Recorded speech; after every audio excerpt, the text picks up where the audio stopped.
Seltzer Kings. Podcasts. Ryan Reynolds here from Mint Mobile. With the price of just about everything going up during inflation, we thought we'd bring our prices down. So to help us, we brought in a reverse auctioneer, which is apparently a thing.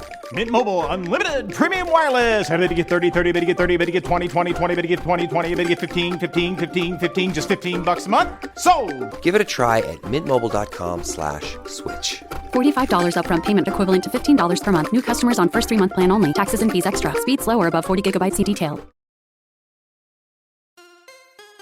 John, it has been a year of progress for us. Yeah. And never in my wildest dreams did I think we would reach this moment where we hit our 1-year anniversary, talking to an incredible array of guests, sharing their life journeys with us, telling their stories, helping to inspire others to just take action and try something new. But here we are. Yeah, it's been phenomenal, Michael. And looking back, there's so many pieces of quality advice that we've been given. And so we wanted to take this opportunity to kind of cauterize all those snippets from all of our guests over the last year and share those with our audience so that you can hear just on a continual basis or on a reel of advice from these guests, how to start their second or third or fourth acts and how to take action and get going and be successful. So here we are. We've got them all together and we're going to give them to you in one big spoonful. Yeah. It's one's a data point, two's a trend, and you're going to notice some things in the parting advice from all our guests that start to become consistent. And these aren't, Mount Everest type of actions. Right. They're just simple tidbits of advice to get you going and to get you over that hump where you're just contemplating something and getting yourself into what you hope to be. Yep. So we hope everyone enjoys this commemorative episode of advice, and please be sure to leave us your feedback on all of the major podcasting platforms or on the social channels if you have a chance. We'd really appreciate it. I think I really get lost in the bigger picture of things sometimes. Sure. And it's hard to realize that even 1% is progress. Absolutely. Because sometimes it doesn't always feel like that. But I think that's been a big thing for me, is just incrementally get better. Just be kind. Please be kind. You don't have any idea what somebody is going through. The world can't really take a beat up on everyone. And some people just aren't as strong, right? And just when I think I'm strong, there's people stronger than I am. So just be kind to one another and know that there are some people that are going through way tougher times than you possibly could be. And if you can just be a friend or even a good listener, the world would probably be a lot better place. Two things. One, I think the first thing is, and this is just kind of from my own personal experience. I know not everybody is like this, and God bless you, but I struggle with perfectionism and failure. And, if you're going to do this entrepreneurial thing, it is a journey of imperfection. And I wish I would have spent less time focused on that. You kind of just have to put yourself out there and do it and learn. And I'm getting better and better at that every day. Success does not come without failure, period. End of story. It's true. And so I think, moving into an entrepreneurial journey, you just have to get real comfortable with that and be okay with it and laugh it off or whatever and learn from it. So I think that's a big one. What I'm doing is so antithetical to who I am. Typically, I have a plan. This is the deal. I've got my spreadsheet laid out, and this is where the money's coming from, and this is how we're gonna. You sound like Michael. Yeah, like literally. Yeah. And I don't know if I have a great answer for you, Michael, but I will say this: that first of all, follow what's really pure to you. I think that's really important, and I hear that with the second act, what you guys are doing with your podcast. And as I understand you guys, like you're doing it in your own way too, right? Like you're creating this thing for other because you see this need and you see how you can help people and you're driven by a purpose. And for me, I'm driven by this purpose and I want to see and help people be successful in their lives. So that's ultimately important. And if you do that and you do it right, success will follow. And by putting yourself out there, the more opportunities you create for yourself, the more luck and opportunities will come back to you. I guess I'd end the call with a challenge, just to say, if you do have a passion project or you have a business strategy that you think is good, I challenge you to in some way make it concrete. Like put pen to paper, write the book you were talking about, and get somebody in your immediate circle and tell them about it so that they hold you accountable for, every time you see that person, they're going to ask you about that thing that you brought up. So now you got to do something about it. I love it. Because that's one of the things that got me about it was I had friends and family constantly asking me like how things were going. And when they weren't going great, it really forced me to be like, okay, we need to fix that. We need to change this. Because once you start the road, you have to turn around. That's quitting. So that's all I'll leave everyone with, a challenge. I love it. It's good. I think there's a few kind of takeaways I would have. I think the first one is to, I talked about the experience of how uncomfortable it is to separate yourself from your peers and be like, everybody else is going in this direction. I'm going off on my own and doing this different thing. And it's tough to leave community. And I think there's a lot of value in community. And I think that this doesn't get talked enough about when you talk about the people that had, truly differentiated paths. A lot of them are really lonely. And I think that the biggest takeaway for me is you can't change who you are.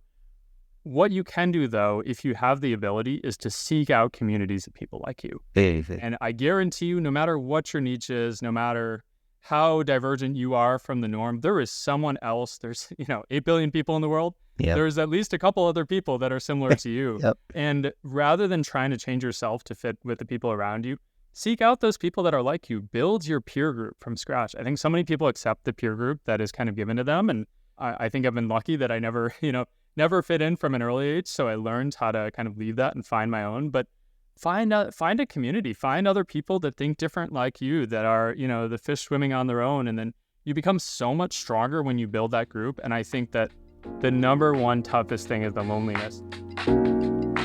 For me, the writing experience, I'm discovering things about myself.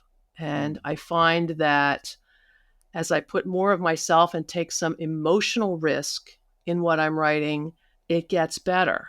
So there's a personal, spiritual path on what I'm choosing to do. So that, depending on what your interests are or where you're going, it can be life enhancing beyond just producing a product or gaining an experience. Again, don't be afraid to be a beginner and don't be afraid to just take that step. My favorite thing to share with people that are looking at it is that if it was easy, then everybody would do it. Yeah. And just knowing that it's hard, and put in that mindset, you can get through it. Absolutely. We talked a little bit about it earlier, is take inventory and find out what your definition of success is. And our definitions have evolved from where we thought. And so are we still on that train track to go to that place of success? And we should be veering right, because that is not even where we want to go anymore, right? And don't get disappointed just because you messed up one thing. If you messed up, say you messed up, apologize if necessary, dust yourself off and learn from your mistakes. And there's not a lot else the advice I can give you, because you're gonna mess up, I promise. So try and learn along the way and don't be too hard on yourself. For the audience, this may be cliche. Yeah, I'm certainly not the original author on this, but figure out whatever it is that you want to do, and then just go for it. I meet people time and time again. I meet young soldiers, and they find out what I do. It's pretty apparent because we like to wear all of our flair on our uniform. So I'll have I'll have young soldiers come up and approach me, and I tell them, I said, look, I don't know anything about you other than the 10 seconds that we've been talking, but go try. You don't want to, years down the road, think that, well, what if I had done this and what if I had done that? I've failed at things along the way. But I've been fortunate to have some successes, but it's only because I would have zero if I didn't try. You know. I mean, I'm going to say this until I, leave this earth probably. Your first act, your second act, your third act, they're all important. But the actor is more important than the act. You can do a lot of things to ameliorate the highs and lows of these acts. Basic things. Things that, like I told you, you don't need a lot of complicated studies. Ancient wisdom and science have proven this since the beginning of time. Hey, if you sleep like 7-8 hours, it's pretty good for you, right? Probably understand what would be a major regret for you. If you think of yourself from 20 years from now on, what would you be really annoyed if you didn't do or attempt? Oh, that's good. And so, yeah, maybe this is something for founders, like take things less personal. It sounds so trite, but initially for me in the early days, it felt like everything is a personal mistake. Whereas now it's like, this person is moving on because they want more work-life balance, or they want to work on just mobility or just health tech, and we can't offer them that because we have a variety of domains. That's perfectly fine, and it seems like a reasonable life choice that they've understood for themselves, right? They're not quitting for random reasons. Yeah. I think one of the first lessons that I learned, as I mentioned coming out of high school, is you've got to create opportunities for yourself. And so the first tip would be, don't wait until you've got your separation or retirement papers in hand to start thinking about it. You need to start thinking about it now. It may be the furthest thing from your mind, but you've got to start preparing. Start early, learn everything you can about the career field or the company, but more importantly, establish what's important to you and then stay focused on that. But whatever it is that gives you that sense of belonging, you lean on that because in the business world, especially when you're starting out during those tough days, you need to lean on something, right? Yep. Lean on something that's gonna give you that courage to get up and go again and do it tomorrow. For me, it's my faith in God. Could be something different for somebody else, but whatever it is, tap into it and have belief that you can get it done. Well, I do think, if you can think of it as a situation, not a job, that helps, and not necessarily even the situation for tomorrow, but where do I ultimately want to be and what situation puts me on that path to get there? And then from there, I think really the most important thing is just to lean into your network, and everyone has a network of people, whether they realize it or not, that are willing to help them. And I think people, as corny as it might sound, are generally good and willing to help if you'll ask. And so just starting those conversations and reaching out to people and looking for advice and guidance, like you'll get it and people will help you.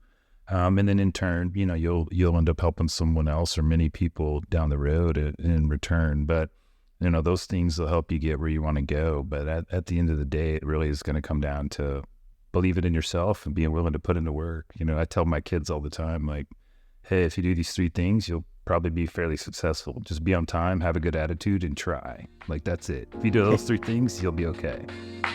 I think second acts are so cool. There's so much opportunity, like the beginning of an adventure usually involves some worries. It involves a lot of unknown. If you go back to the old stories, the old legends, the old great, The Hobbit by Tolkien and all the other old stories, you find this quality of heroes who get into the unknown and they die and they have to learn a lot. Yeah. But there's great treasures available in the caves that you get lost in and find yourself in, and you find rings that help you in ways that you never even imagined. So I celebrate the second act. I will definitely tell your audience one of the key things that I push to my live audiences during speeches, and that's that the key to progressing towards what you want is having the courage to start, even when you don't feel ready, Yep. But you just have to believe in yourself enough to know you'll figure it out along the way.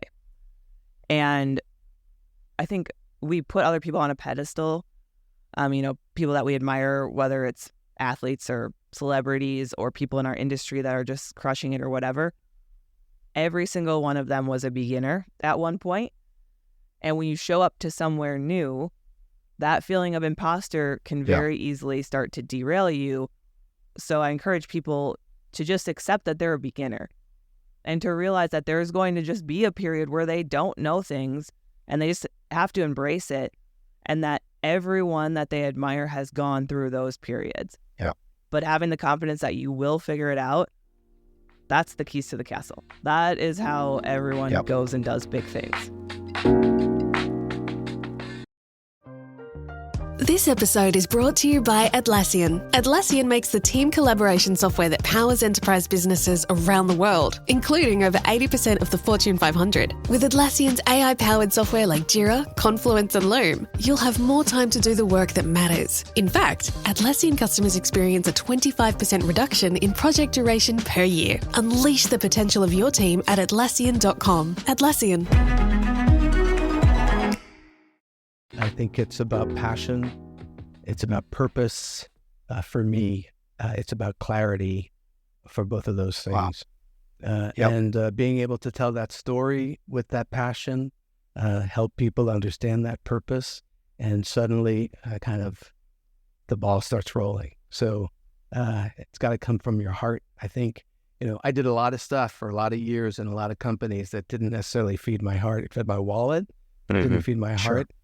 Working with great teams fed my heart, but this feeds my heart every day and fills a purpose that is really exciting.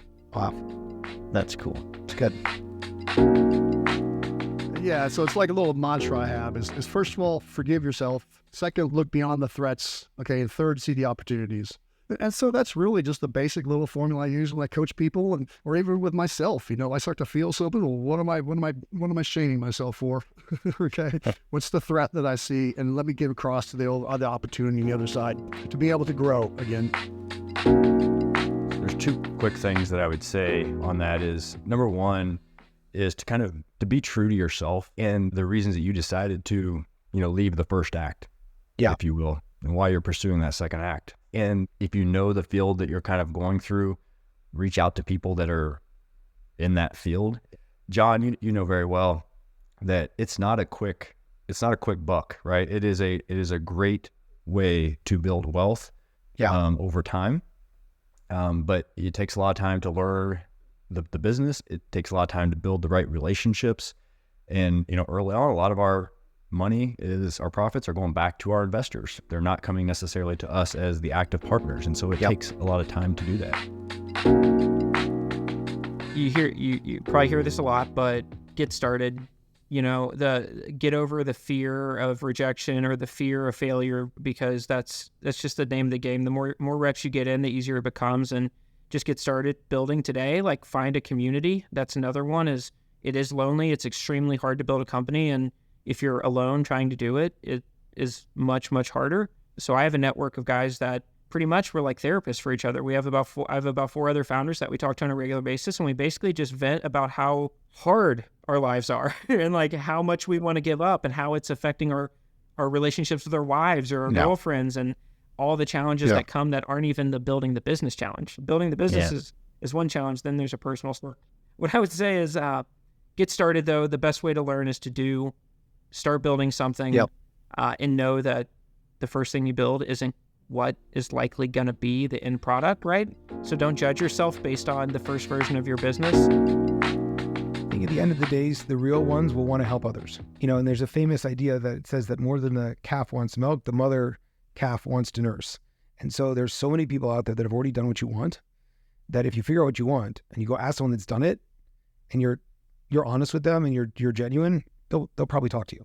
And then, putting yourself in a position where you're helping others as well who are behind you, like, that's the fastest way to be able to create that, let's call it energetic vibration with the people that you want to help you in your own journey.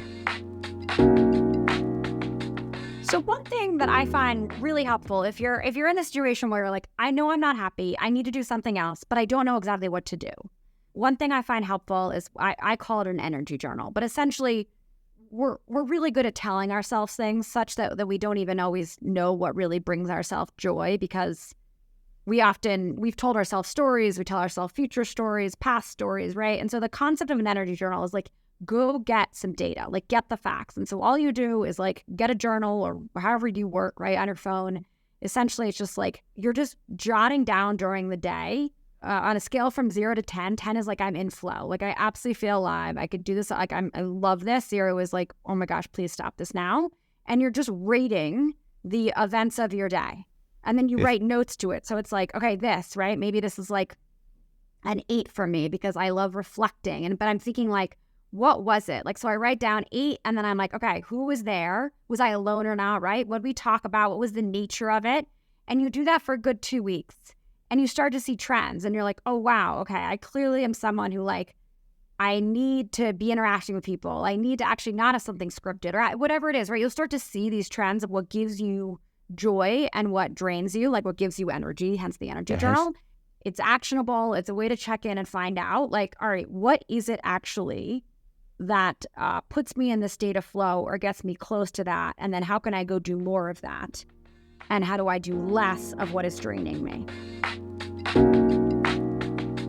Finding the right partner to work with, I think, is number one. The brand partner that I have, Jay Hilburn, has been a great blessing in that from a product production side. But then I think more importantly is your personal support system. And that sometimes doesn't come from the people you think it should, family or friends. It's nice when it does, but I think that finding that support system, whether it be the family and friends, but then more importantly, people in complementary industries is critical, because when you're an entrepreneur, you're on this island by yourself, and someone who does similar work with with a similar type of client base that you have is also on their own island, and having connection with them and regularly, I think, is key, because you're going through similar things that you can help support each other through, and having conversations, because sometimes having a conversation with your spouse about a business struggle that you're having may or may not be the most effective, place to have that conversation. But if there's another entrepreneur that has a similar type of business, serving a similar type of clientele, they may have either already gone through that struggle or they might be currently going through that struggle, and that's someone that you can be in the same space with and have those open and honest conversations. And I think that for anyone is critical. And it's not easy to find, but you've got to seek it out. Yeah, I would tell them that even though I was talking about intensity before, I will tell you that nothing happens overnight. Don't expect to build your super successful business day one. Don't expect to transition from the military and be this super successful businessman or woman day one. It takes time, and you're going to have the times when you're knocked down. There's going to be times when you're seeming to fail, but those are opportunities to learn. But give yourself some time, give yourself some grace, and continue the good fight. That's about all I got. One, check your posture. Make sure you're confident in what you're doing and who you are, because a little bit of confidence goes such a long way in this world. And the second thing is positioning. So many people just go blue in the face, doing what they've always done. Yeah, that's the worst thing you could say. This is how I've always done it. And so just consider repositioning yourself, like you guys did when you decided to do this podcast, and probably think about how many people you've impacted and you will impact. So it can feel a little scary. If it feels 90% right, go for it. It's never going to be 100% right. That's not how life works. You're not alone. This is by no means the first time this road has been walked. This is by no means the hardest thing probably that you've done. It just feels like it probably right now, but I'm sure there's a lot of things that you've faced in your life that you're not necessarily counting right now. But even if you think you don't have a community yet, you do. even if you feel like it's completely minuscule, I'll be very willing to bet that even if there's people that you don't necessarily consider a friend or anything else, like a John or me or Mike or anybody else, like there's people and there are resources there that you probably haven't counted on yet. And don't be afraid to ask them, right? Like the hardest part of this journey for me, and I can't speak for everybody, the hardest part for the journey was finally looking myself in the face, like, dude, like put it away. It's fine. Like you're going to be okay. Yeah. And it's not like you don't owe anything to anybody else but yourself and your family. Like that, having that realization, for whatever reason, this is a second act for you. If it's a choice, if it's a forced choice, if it's a matter of circumstance, you don't owe anything to anybody else except for you and your family, and move on with that. And put the people around you that you want to be around. Like that will come. That will come with you walking one step at a time, 1% better every single time that you get an opportunity to. It's not going to be, doesn't have to be massive change, but just like the intentionality of like, I'm going to move ahead today in this way. You'll get there, and you're by no means alone. I think that's one of the best gifts we can give to your listeners right now, is go where your gut is telling you to go. You can't lose. And this is one of my favorite posts on LinkedIn. You cannot lose your own race. It is impossible. Right. It's impossible. Exactly. So if you are chasing someone else's definition of success, I want to be the partner, I want to be this. If you want that, great, then go do it. But if you're chasing somebody else's definition, you're probably going to lose, because it's not what you truly care about. And for you to be persistent and aggressive towards a life-related goal, it has to be in your subconscious, in your gut, in your nervous system, pushing you. I wanted a full life book. Where does this thing come where you can only be one thing? I don't understand that. So I'm not going to do that. I'm going to follow my own route. People can. So good. We can really do what we want. We can. Mo, you and I need to talk more when this podcast ends. It's okay to put yourself first. The military is such a selfless, service-oriented organization, and that calling to serve leads into who we are afterwards. And you see it over and over again, that they want to make impact, they care, they volunteer, they're so giving of all of their time and capabilities, and it's amazing. But when they're trying to figure out what's next, family pressure, money pressure, all that stuff starts to feed in. You've got to put yourself first for a moment in thinking through that, and that's okay. It's right. It's the right thing to do, is to think about it from your perspective first, of like, what motivates, what drives, where am I uniquely good? When I do this, I feel fulfilled. I deliver my best value in this way. That helps you then answer those next questions of, how do I put food on the table for the family? How do I make sure that I am living in my purpose? How can I make sure I'm there present for my kid's soccer game or for this school recital or whatever? It starts from putting yourself first for that exploration. And so, it's okay. It's okay to do that. Don't feel guilty about being selfish, enabling yourself to live your full purpose. You have no idea how much your life will change when you intentionally decide to own less stuff.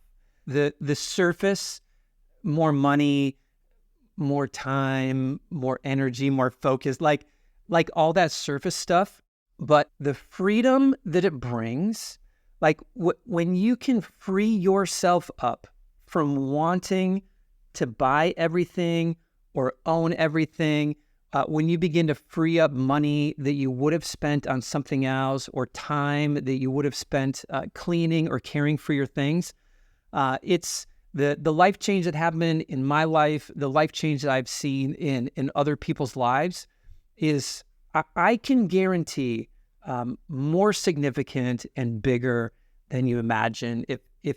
If you have any of that little discontent of, man, am I chasing after the right things? I can guarantee that if you purposefully decide to own less, you'll be shocked at how much life change is available to you. Take the first step and keep failing until you make it. Yes. I love it. Yeah, too many people are just so hesitant to take that first step, whether it be marriage, military, a new job, a new venture. Your life will go by faster than that. I remember asking my grandmother at 93, Grandma, how fast did your life go by? And she said, faster than you can blink. And I stood there and I like blinked and I tried in my head to count like how much time. And I couldn't even count to one. I'm sitting there fighting with myself that I can't count how fast I'm blinking. And so just changing jobs, changing roles, changing locations, take your family and move. You don't regret from failing. Exactly. You regret from not trying. And the more you try, the more you'll succeed. One of my students that I'm mentoring, he started in construction, then he tried that, and he tried insurance sales, and he's tried probably like 50 different business ventures. Wow. And finally he hit gold. He found out containers are his thing, and now he makes over $1 million net profit a year. He drives a fancy Lamborghini. Wow. And you would have never guessed, until you kept failing. You just keep trying, keep living life, keep flipping the page, trying new things. Don't be stuck in despair and the regret. Boom. Mic dropped. Your circumstances do not define you. It's your ambition and your drive and your willingness to accept nothing less than your goals and your efforts that you're willing to put into it, into attaining them. That's really what defines you. For so long, I was afraid to ask for help. I always had these things inside of me. And I think that's probably the biggest key is don't be afraid to ask for help, because that's one door that you can open to a whole new existence. Don't be afraid. I would say give yourself grace. Take time to write out your personal and your professional goals, and then find a second act that aligns with both instead of placing one at a higher priority than the other. I've thought about this a lot in trying to see what does make people successful? What is it that's going to make this work? What is it that, make sure I have a magic ingredient that's going to work here? And I've read so much, read so many books, watched so many documentaries, met so many people that have done it, met so many people that have failed. And you see so many different types of people that have been successful. But there's one common denominator that I've been able to see in everybody that's successful. And you could put it in a lot of different words or terms, but it's perseverance and never giving up. Asking yourself why you're doing this is one of the most important things, because it's going to get hard and really, really hard. And you always have to go back, but wait, I'm doing this because. And then that is what can help you drive you through that and you get through it. And perseverance is the one common denominator I've found in some of the most successful people that I know. You have to understand that growth happens when you're uncomfortable. You have to face being uncomfortable. You have to face being vulnerable. Self-care was forced upon us because we had to have a level of readiness, right? We had to be ready at a moment's notice. Yep. So what happened with that? We were forced to go to the dentist. We were forced to get our flight physicals once a year. We were forced to do this. We were forced, to get our immunizations. That's all self-care. Oh, we had to do physical fitness every single day. Yeah. It's the first thing scheduled on the training schedule, and it's the last thing ever canceled. That's self-care. That's that physical fitness. Don't walk away from that. Maintain that. That keeps you strong. And then your spiritual fitness, you got to have your spiritual fitness. That's so good. So it was something that my executive coach shared with me when we were working through all this, and I was sharing so much. And it's a Buddhist saying that loosely translates to this simple 2-word phrase, which is circumstances change. Yep. Circumstances change. And even though I thought that I would be at Google till I retired, let's call it 15 more years, and I never envisioned any other way, circumstances change. And you can adjust today's goals to be something different than yesterday's vision. The Second Act with Michael and John stars Michael Newborn and John Ballenger.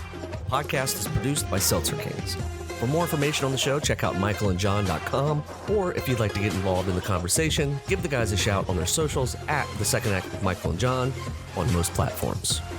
Thanks for listening.